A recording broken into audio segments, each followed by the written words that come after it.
Hello, so welcome to week 5. Hopefully this week will provide you with a little chance to sort of catch up. I'll tell you how in just a minute. And you've not changed instructors. It's still me. I donate my hair every couple of years to make wigs for mostly children now, those with cancer or alopecia and stuff like that. So, but still me. But anyway, so what we're going to go through during this week is a little bit about families, what types of experiences they have, and we'll preface that with a little bit about what families are and what kinds of things families, what kinds of functions families serve in our societies and in our lives as we develop. Use the PowerPoint to keep up with what it is that you'll have to do for this week in terms of submissions for assignments and things. And a couple of you have asked me a couple of questions about things as we've gone along, and that's great. I really encourage you to try to iron out any confusion that you may have just by directly going to me through email or even sending me a text message or giving me a call or something like that. I don't mind a bit. If I don't get back to you right away, then you'll know I'll have it, but I'll, that line of communication is still open. So with families, let's talk a little bit about what nurturance means. That's a major part of what it is that a family will provide young human beings as they develop. So what I've included as an idea about what nurturance is something like basic physical needs of life, general support, loving attention, and emotional needs. So there's a lot that is packed into that because the physical needs of life are manifold alone. That one category of things, we need things constantly in early life. I've probably mentioned to you before, if you've been a student of mine before, that the fact that human beings are born when they are is really a result of our kind of premature gestation given our overall physical development, because our heads are too big basically to be born later. So whereas like the example I always give is like a deer. If a deer is born, it kind of hops up and starts running around. It's kind of ready to go. But a human being is very, very fragile and very, very dependent on their parents. And in the case of different families, they're very dependent on different caregivers, whatever that might look like. So physical needs just are 24 hours a day, 7 days a week. The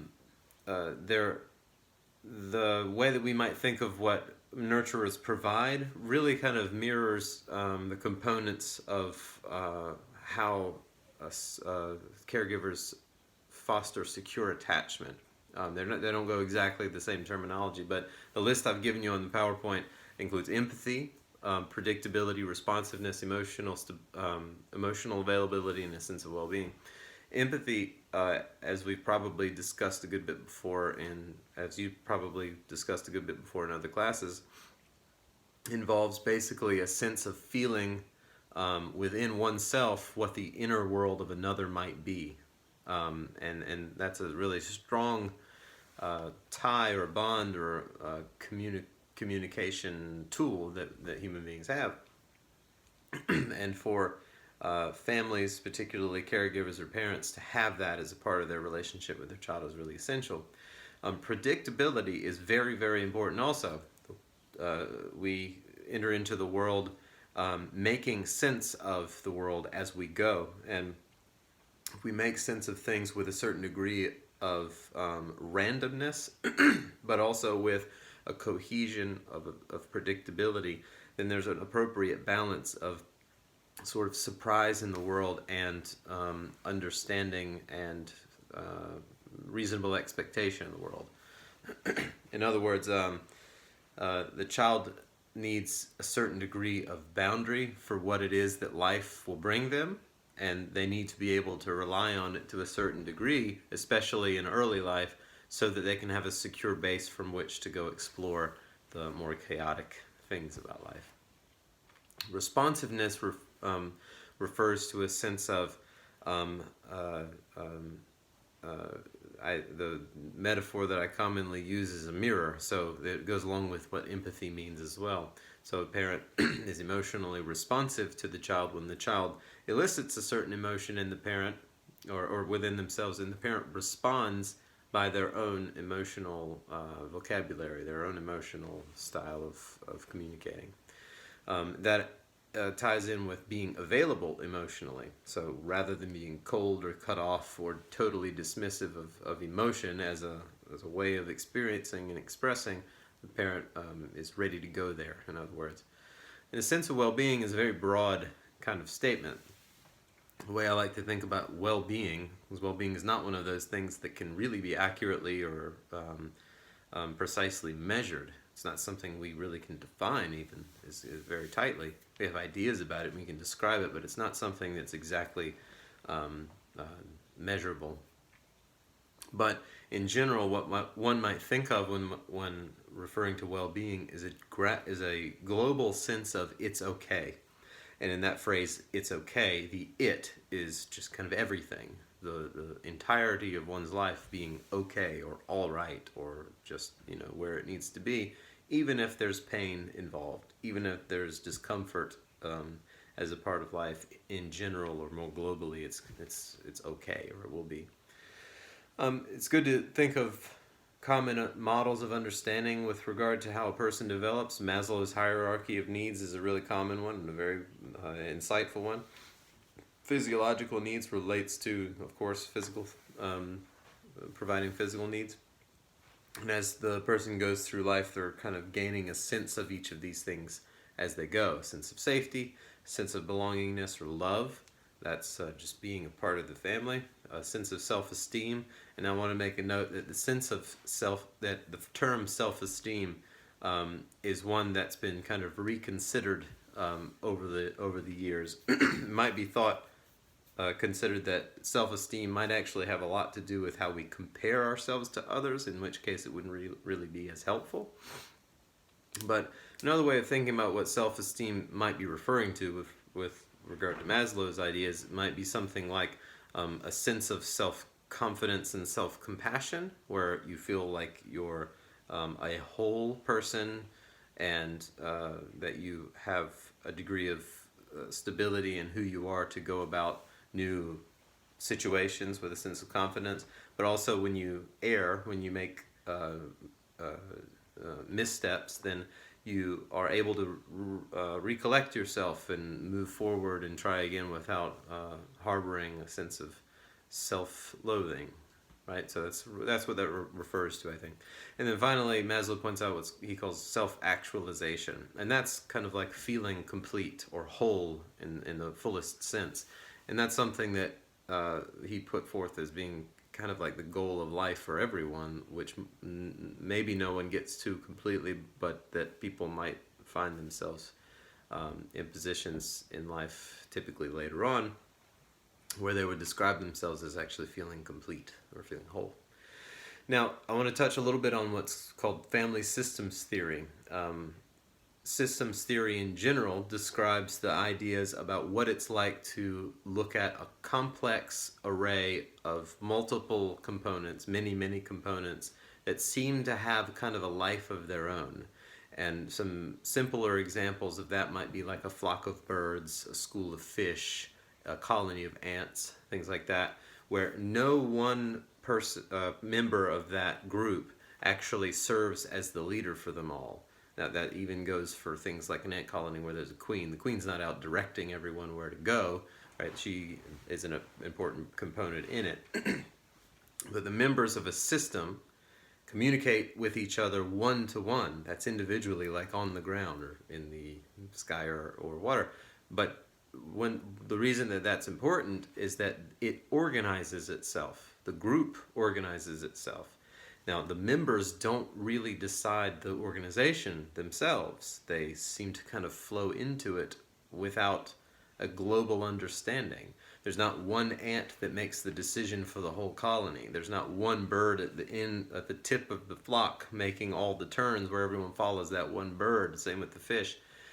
What's been noticed is that, say, the one fish in the center follows the lead of the other two on the other side of them. and either of those fish have two fish on either side of them, and they follow their moves. So it's a very complementary, that's why they look so morphing as they move. It's a very complementary relationship between each of the members. It's an interdependence, right? So, and when applied to families, it seems to hold water, that might be actually a way to think about how families organize themselves. As we talk about family systems, there are 6 characteristics that kind of typically relate to this idea.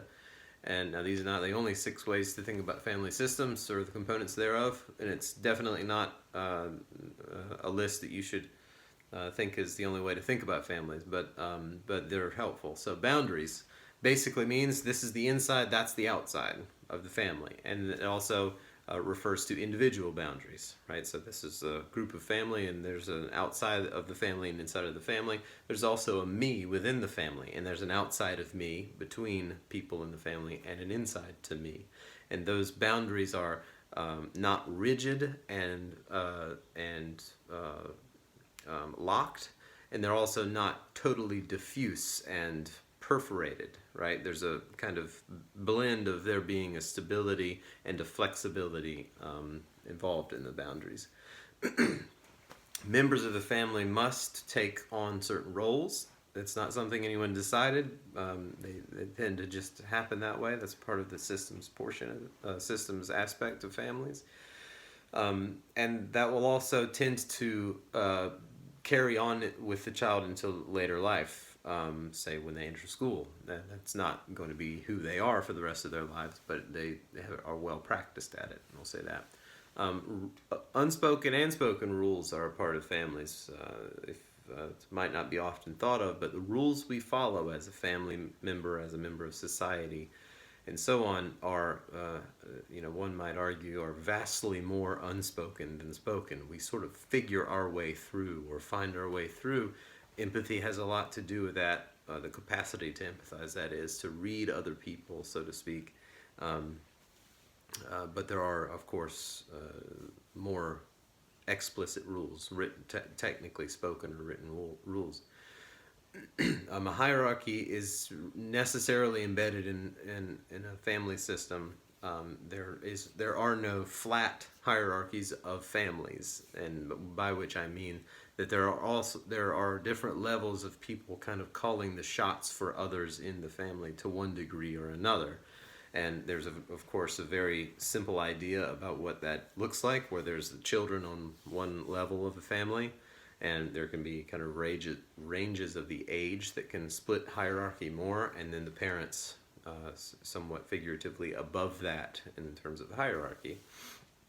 Now this is kind of common sense to a certain degree, but there are ways that you can see that hierarchy begin to change as the children age, or as things occur in the parents' lives, say they become very sick, or something like that. Hierarchy tends to morph along with the development of the family. The family climate refers to the general atmosphere, or the physical and emotional environment of the family. Kind of like you've heard the phrase, you could cut the tension with a knife. That seems to refer to something like the emotional climate in a given condition. Now, equilibrium is a concept that refers to a general stability and balance of the family overall. That there are no major points of weak stepping points, the major potholes, so to speak, in the family's life. They're generally in balance as the rules and hierarchies all apply. Now let's talk for a minute about different responsibilities and then functions of families. Basically, what do we have families for, right? Other than the physical needs of things, because we're human beings and we need extra support as we first enter the world. Why else do we need families? It's an important thing to think about, right? Because it may give you a different sense of admiration or validation or legitimacy for what family members do, and it might actually help you as you work with families to find what ways they might express their own function in the family or responsibilities in the family. So a quick list of some responsibilities: economic and emotional support. Support is a undergirding kind of thing where they're not always exactly directly hands-on. So you might not pay for every single thing as a family member for other family members, but in general, that's your supportive role. Same with emotion. You are not hands-on involved in every emotion that a person feels in the family to be supportive. You're generally there for them and working with them like that. Education and socialization. They provide education early in life and then provide the opportunity for education later. Socialization refers to, as an example, the parents taking a young child to interact with other families and other children to basically get used to being with social groups. Values, beliefs, and attitudes.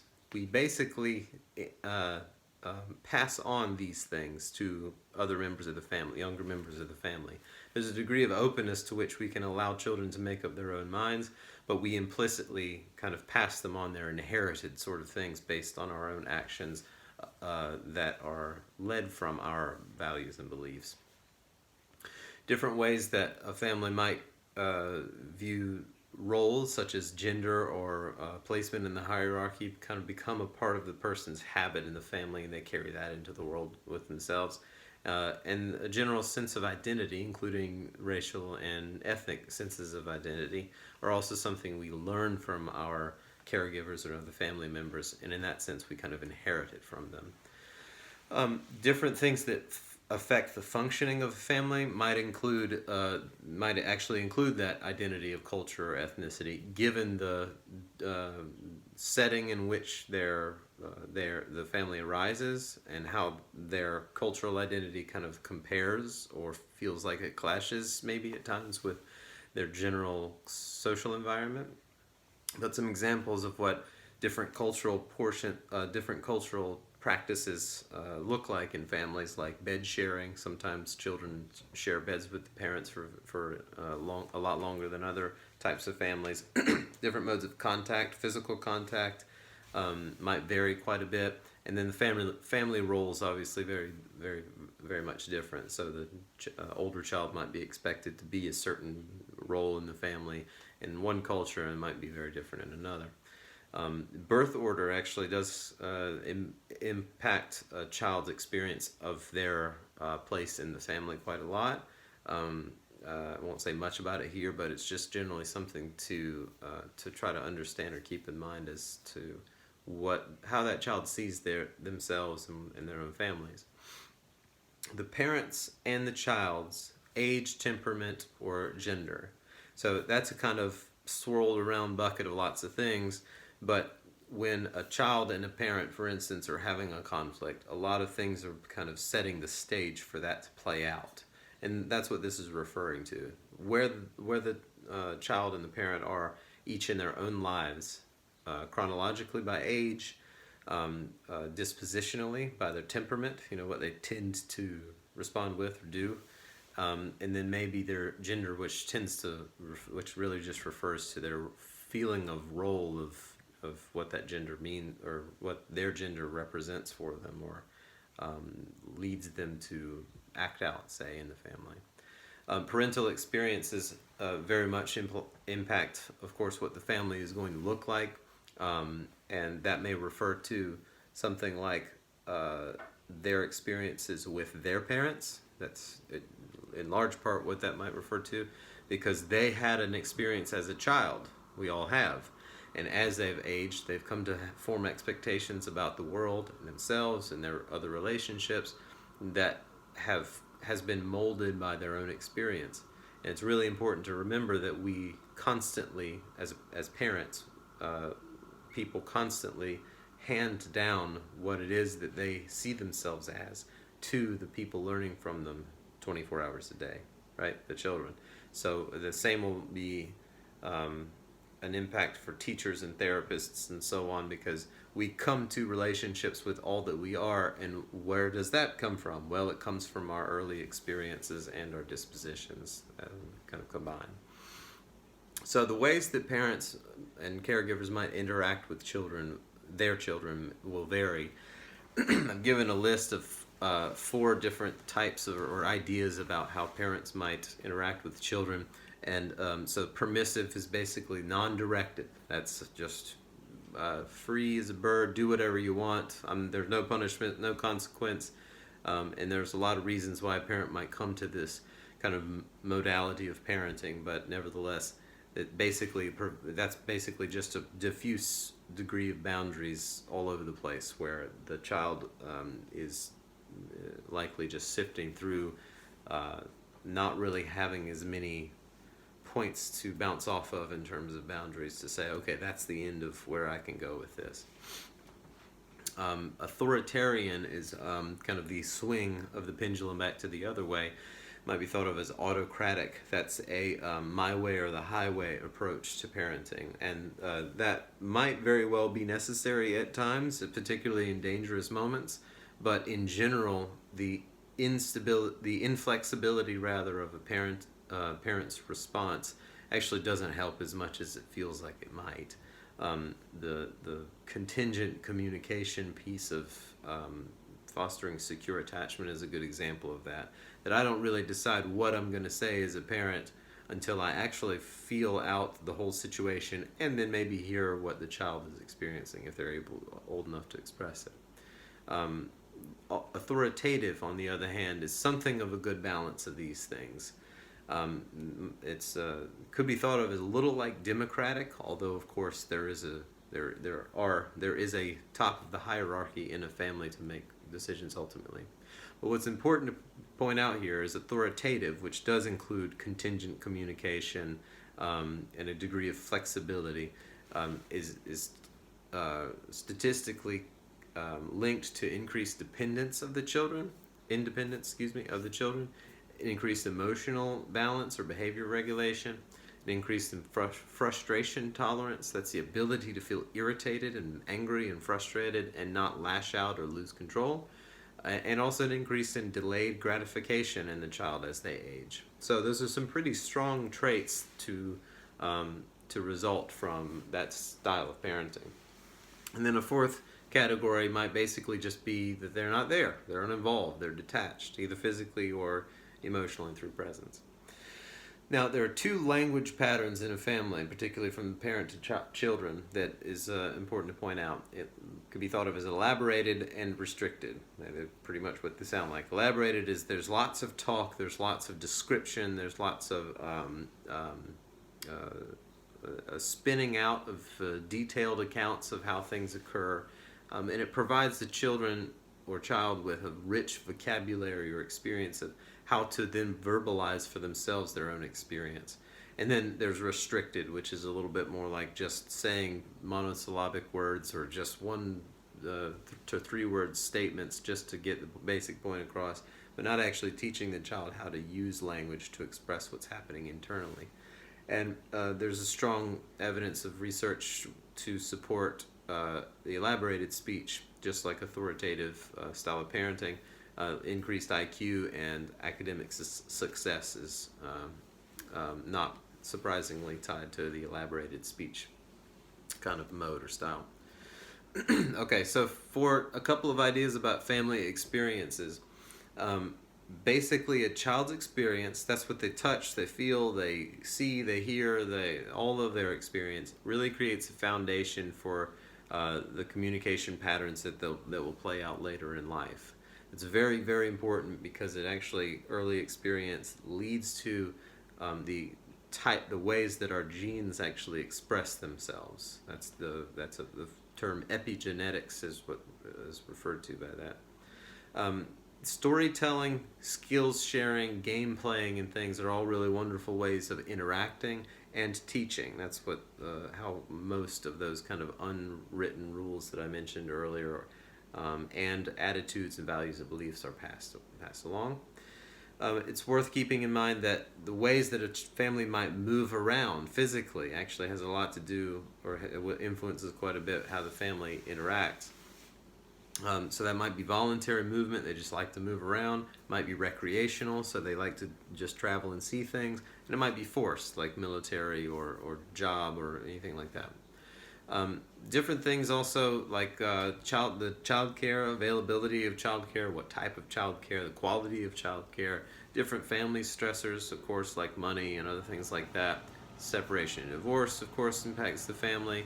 And there are lots of other, that list could go on and on of different ways that a family's functioning is impacted.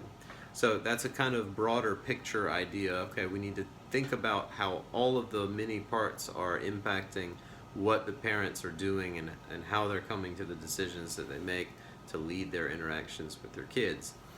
And there's a good table of another list of risks and critical need areas for families. These are really points that we as professionals should be on, try to make ourselves on the front line as much as we can to provide as much support for families as possible to get what they need so that they can function as adaptively as possible. Okay, so lastly I want to talk about abuse and competent parenting, kind of what those things can be contrasted with. Abuse can include physical, emotional, sexual, neglect, and lots of different ways in which a child might not be treated appropriately, right? So that's what we are referring to by abuse. A major part of how we interrupt and more permanently change the abuse that might be in a family is thankfully education. We can educate parents and families and even the children at times about what it is that abuse consists of, what isn't abuse, what is abuse, and alternate ways of moving forward in the family so that the cycle of abuse isn't continued. As I mentioned before, the parents' experience of their own childhood leads to how they interact with their children, and that children's experience leads to how they learn communication patterns and form relationships later in life. So when we notice or know that there's an abusive pattern of interactions going on, and we adjust that or help by education, family adjust that, then we're actually having a ripple effect that could possibly last for many, many generations. That's quite an important and significant impact to have on a family. Now, competent parenting might include a few things that I've kind of mentioned already related to attachment and flexibility, authoritative parenting, but really some things that we're trying to help the children of the family cultivate through competent parenting is something like secure attachment, and I've discussed a little bit with that with you about that, but what the secure attachment kind of entails is that general sense of I'm okay and it's okay, a balance of inner reliability of their own sense of self and a reliability about of others and other things like that. Self-regulation refers to an emotion regulation and behavior regulation. So dealing with intense emotions as they happen and expressing emotions appropriately. Sense of affiliation, that's a sense of belongingness in the family, that they actually come from somewhere and they have a place to return, and that looks a ton of different ways, but the sense of affiliation is what's really important.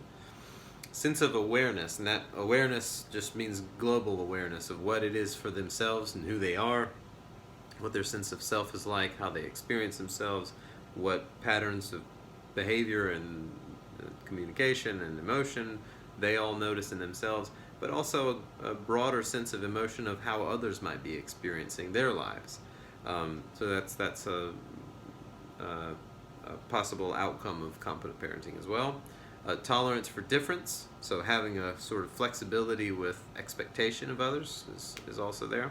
And then a general sense of respect is something we're aiming at cultivating with a competent parenting as well. That's self-respect, respect for self and respect for others, respect for the world, respect for our society, things like that. Now, for your practice and demonstrate portions of the lesson this week, I'm going to give you the week off for that so that you can reallocate your energy to focusing on the finishing touches of your research topic, rationale, and bibliography. So that'll include just describing why you chose the research topic you did, and then show me what resources you have in the bibliography.